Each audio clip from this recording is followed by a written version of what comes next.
कहते हैं जब कोई पंच की गद्दी पर बैठता है तो वो ना दोस्त होता है ना दुश्मन होता है, वो होता है पंच परमेश्वर।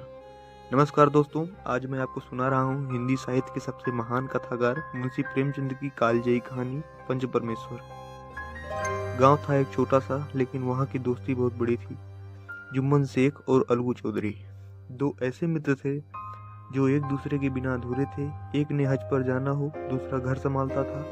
एक पर मुसीबत आए, दूसरा सामने ढाल बनकर खड़ा हो जाता था। लेकिन वक्त सब कुछ बदल देता है। जुम्मन की एक बूढ़ी खाला थी, वो अपनी सारी जमीन जायदाद जुम्मन के नाम कर देती हैं, इस वादे पर कि जुम्मन उनका आखिरी सांस तक ख्याल रखेगा। शुरू में सब अच्छा चलता रहता है, पर जल्द ही सब कुछ बदल गया। बूढ़ी खाला को अब तानों का सामना करना पड़ता था। कभी खाना नहीं दिया जाता, कभी अपमानित किया जाता।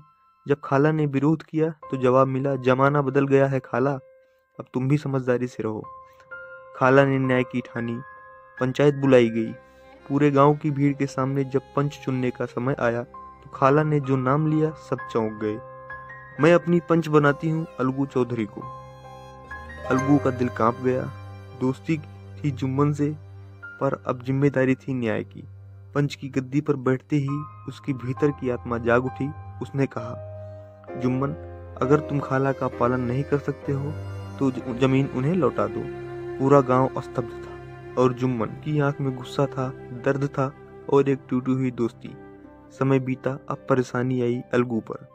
उसका बैल मर गया। दूसरा बैल उसने शाही को बेचा, लेकिन शाही ने बैल को बुरी तरह काम में लगाया और कुछ ही दिन में बैल मर गया। अब शाही ने पैसे देने से इनकार कर दिया। पंचायत फिर बैठी।